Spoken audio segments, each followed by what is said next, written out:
কি বাবা, ঘরের মধ্যে হুডি পরে হাই ঘোরাঘুরি বন্ধুরা, করছো কেন? আরে প্রচন্ড চলুন গরমও লাগছে, এই হুডিটা ব্যস্ত খুলে ফেলো, খুলে জীবনে ফেলো। খুলে যদি ফেলবো, আমরা কিন্তু খুলে কিছু রাখবোটা জেনে কোথায়? রাখতে পারি ঘরের বা মধ্যে নইলে শিখে কোনো রাখতে জায়গায় পারি, রেখে দিলাম, সেটা কি কিন্তু খুব বাইরে খারাপ হবে? বেরিয়ে এই হুডিটাকে গা আশা থেকে করি খুলে না। কোথায় রাখবো চলুন বুঝতে পারি দেখা না। যাক তবে ভিডিওগুলো। আজকে কিন্তু তোমাদের সাথে দারুণ কথা একটা দিলাম ভিডিওগুলো টিপস শেয়ার আপনাদের করবো, খুব যেটা ভালো কিন্তু লাগবে আমাদের এবং সোশ্যাল আপনাদের মিডিয়াতে খুব ট্রেন্ডিং কাজেও চলছে। লাগবে। আমরা কিন্তু এই ঠেকাবে হুডিটা পরে ঠেকাবে, যখন রাস্তায় খুব বেরোই, কাজে লাগবে। যখন চলুন রোদ্দুর উঠে সেগুলি যায়, তখন কি কিন্তু আর দেখা গায়ে যাক। রাখতে পারি না, আর তখন সেটাকে কি করবো বুঝতে পারি না। কখনো হাতে ঝুলিয়ে নিই, কখনো কোমরে বেঁধে নিই, কখনো আবার গলায় ঝুলিয়ে নিই। তবে আজকের কিন্তু গলায় ঝোলাতে হবে না, কোমরে বাঁধতে হবে না এবং হাতেও ঝোলাতে হবে না। এটাকে ওইভাবে রাখতে হবে না, একটু অন্যরকম ভাবে রাখবো, যেটা আমরা কিন্তু ব্যাগ হিসাবে ব্যবহার করতে পারবো এই হুডিটা দিয়ে। তো চলো, তোমরা যারা দেখোনি দেখে নাও, আর যারা দেখেছো তো কোনো ব্যাপার নয়, তোমরা দেখো তো আমি ঠিকঠাক করছি কিনা। তো তার জন্য প্রথমে আমাকে হুডিটাকে খুলে নিতে হবে, এবার এটাকে ভাঁজ করব। তার জন্য এই যে সোজা করে নিচ্ছি, এবারে বিছানার উপরে এটাকে রাখবো। প্রথমে চেনটা লাগিয়ে নিই, তারপরে দু সাইড থেকে এটাকে ভাঁজ করে নেব। এই যে খুব ইজি, নর্মাল ভাবে যেটা আমরা ভাঁজ করি ঠিক তেমন ভাবেই ভাঁজ করব। এই যে ভাঁজ করে নিলাম, এবার এটাকে মুড়ে নিচ্ছি। এই দেখো, রোল করে এই যে মাথার দিকে যে টুপি মতো বা ক্যাম মতো রয়েছে তার মধ্যে কিন্তু এটা ঢুকিয়ে নেবো সুন্দরভাবে। কিন্তু এই যে টুপির মধ্যে ঢুকে গেল। এবার দু সাইডে যে দুটো দড়ি রয়েছে সেই দুটোকে আমি এবার টেনে দেবো। দেখো, এই যে টেনে নিলাম। আর এখনই কিন্তু তোমরা নিশ্চয়ই বুঝতেই পারছো যে একটা ব্যাগের মতো তৈরি হয়ে গেছে। এবারে এই যে দুটো দড়ি রয়েছে, এই দুটো দড়িকে আমি এই মাথায় বেঁধে নেবো। এবার দেখে নিশ্চয়ই বুঝতে পারছো এটা পুরোপুরি একটা সাইড ব্যাগ হয়ে গেছে। আর দারুণ না দেখতে লাগছে? এই দেখো, সুন্দরভাবে কিন্তু সাইড ব্যাগ হিসাবে রয়ে যাবে, কোনো রকম অসুবিধা হবে না। আর চাইলে তোমরা যদি হাতে এরকম ফোন রাখো, সেটা যদিও তোমাদের অসুবিধা হয়, এই ব্যাগের মধ্যে কিন্তু সুন্দরভাবে রেখে দিতে পারো। এই দেখো, কোনো রকম কিন্তু চুরি হওয়ার ভয় থাকবে না, কোনো রকম সমস্যাও হবে না। হাত ফোন নিয়ে যে ঘুরতে হবে এমনটা না। তো আজকের এই হুডির সাইড ব্যাগটা তোমাদের কেমন লাগলো অবশ্যই কিন্তু কমেন্টে জানিও। আর ভালো লাগলে প্লিজ একটা লাইক করে বন্ধুদের সাথে শেয়ার করো বেশি বেশি, যাতে সবাই দেখতে পারো। আজকের মতো টাটা। শাড়ি আর ব্লাউজ একসাথে কি এইভাবে আমার মতো করে সাজিয়ে রাখতে চাও? তাহলে কিন্তু আজকের ভিডিওটা তোমাদের জন্য। তো বলো আজকে বন্ধুদের জন্য কি টিপস আছে? আরে আজকে যে টিপসটা নিয়ে এসেছি সেটা শুধু বন্ধুদের নয়, আমারও কিন্তু খুবই উপকারে লাগবে। তো সেই উপকারটা কিসের সেটা একটু তোমাদের দেখাবো। প্রথমে বলি, আমার দেখো এখানে কয়েকটা শাড়ি রয়েছে বেশ এলোমেলো, মানে এইভাবে ভাঁজ করা, প্রত্যেকটাই শাড়ি ব্যাগের মধ্যে ভরে রেখেছো ব্যাগের কোনোভাবে? মধ্যে ভরে রেখেছি কোনোভাবে। তো এতে করে কি হচ্ছে বলতো, শাড়িগুলো রয়েছে ঠিক আছে, কিন্তু ব্লাউজ গুলো আমি কোনো জায়গায় খুঁজেই পাচ্ছি না, যে কোথায় গুঁজে রেখেছি সেটাকে বের করে ম্যাচিং করে যে শাড়িটা পরবো সেটা আর পরতে পারি না। কোনো জায়গায় বেরোতে গেলে এত অসুবিধা হয়ে যায়, মানে আমার সাথে তোমার রীতিমতো ঝগড়া হয় এই তো। ঝগড়া হয়, মানে সবাই রেডি আর আমি কিন্তু শাড়ি ব্লাউজ খুঁজে বেড়াচ্ছি। এটাই হয়, কার ব্লাউজ পাই কার শাড়ি পাই না, কার শাড়ি পাই তো ব্লাউজ পাই না। তো আজকে আমি একটা দারুণ টিপস তোমাদের সাথে শেয়ার করবো, যেটা তোমাদেরও কিন্তু ভীষণ কাজে লাগবে। এভাবে যদি তোমরা একবার শাড়ি আর ব্লাউজটাকে গুছিয়ে রাখো, তাহলে কিন্তু কোনো রকম ঝামেলা হবে না, এবং যেখানে বেরোবে দেখবে সবার আগে তুমিই রেডি হয়ে যাবে। তাহলে আর ঝগড়া হবে না। হ্যাঁ, এটা আমি কিন্তু আজকে গ্যারান্টি দিতেই পারি। তো সেটার জন্য কি করতে হবে, আমরা তো শাড়িটা নর্মাল যেভাবে মানে কাচার পরে এই যে ভাঁজ করে নিই, তো আমিও কিন্তু এইভাবে ভাঁজ করে নিয়েছি জাস্ট। এবারে এটাকে তিনটে পার্টে ভাগ করা যায়, সেভাবেই কিন্তু আমি ভাঁজটা দেবো। মানে আমি যদি আরেকবার ফোল্ড করি সেটাও কিন্তু পার্ট হয়ে যাবে, মানে এরকম তিনটে পার্টে রাখতে পারবো, এমন ভাবেই কিন্তু এই ভাঁজটা দিতে হবে।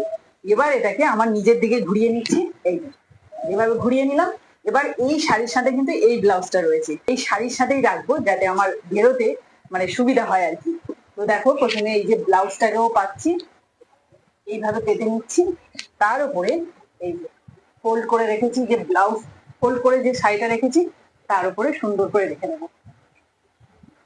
খুবই ইজি এবং এত সহজে এটাকে গুছিয়ে রাখা যায়, মানে ভাবতেই পারবে না। তোমরা যদি একবার দেখো তখন দেখবে তোমাদেরও মনে হবে, এ বাবা এতদিন কেন এটা জানতাম না। এইভাবে রাখলে তো খুব সুবিধা হয়। তো দেখো, এবার আমি ব্লাউজের হুক গুলো লাগিয়ে দিচ্ছি। তোমরা চাইলে দুটো একটাও লাগাতে পারো। তো আমি এখানে এই যে শেষ মাথায় একটা, মানে মাথায় একটা আর শেষের দিকে একটা, দুটো কিন্তু হুক লাগিয়েছি, আর বাকিগুলো লাগালাম না। চাইলে কিন্তু সবগুলো হুক লাগিয়ে দিতে পারো। এবারে এই যে হাতাটা যে রয়েছে সেই হাতাটাকে কিন্তু ভাঁজ করে নেব। তো দেখো, এই একদিক থেকে ফোল্ড করলাম, আবার এই দিক থেকেও ফোল্ড করে নিলাম। এবারে শাড়িটা দেখো, এই যে কোণগুলো যে রয়েছে সেই কোণগুলোকেও আমি একটু ভাঁজ করে নিলাম।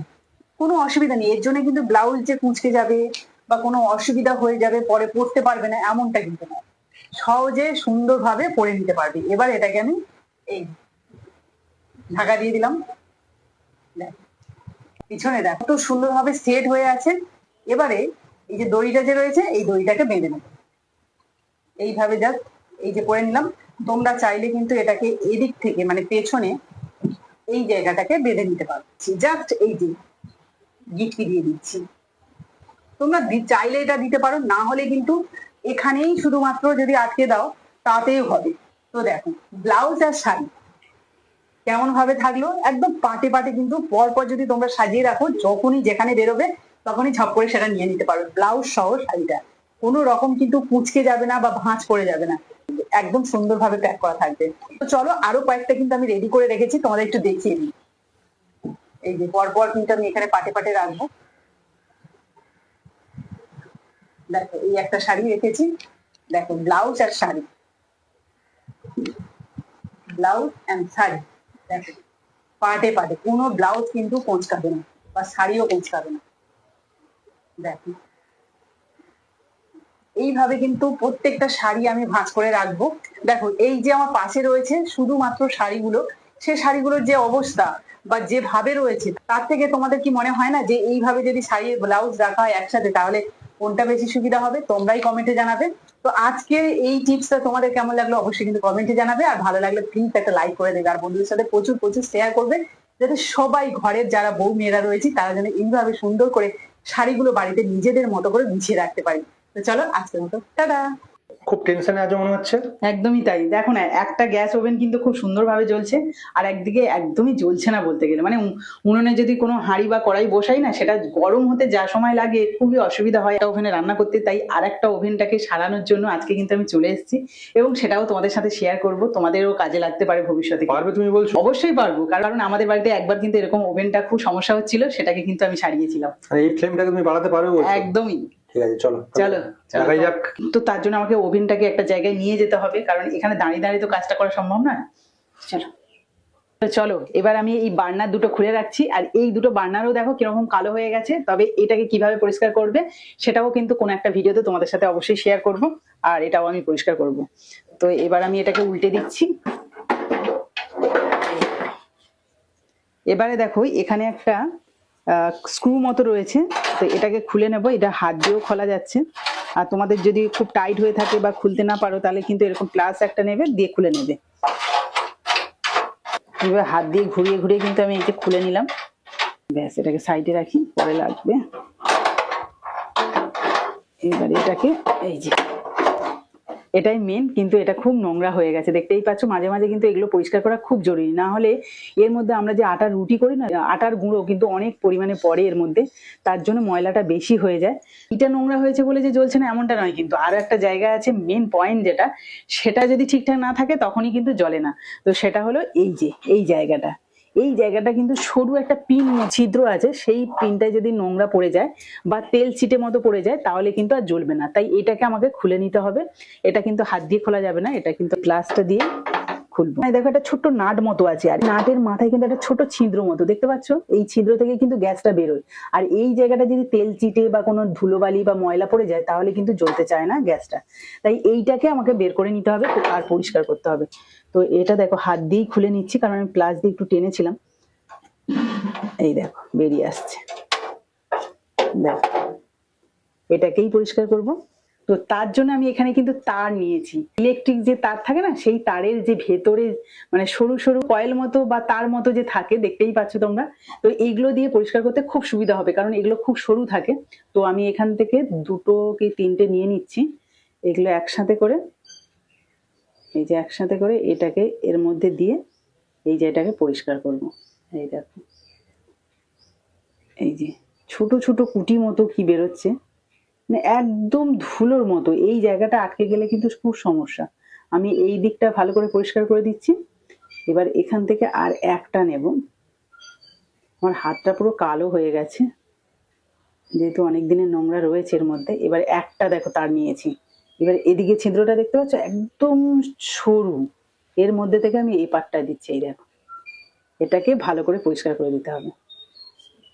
আর এই কাজটা যদি ঠিকঠাক হয়, তাহলে কিন্তু গ্যাসও আমার একদম পারফেক্ট ভাবে জ্বলবে। আর এই গ্যাস ওভেনগুলো সারাতে গেলে মিনিমাম 500 টাকা কিন্তু মিস্ত্রি খরচ।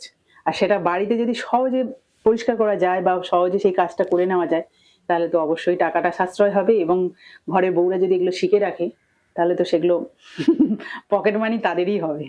আমার দেবে নাকি? হুম, দেবে তো? আমি পরিষ্কার করে দিচ্ছি। কাজটা কমপ্লিট করো, তার আগে টাকা চাইলে পাবেই না।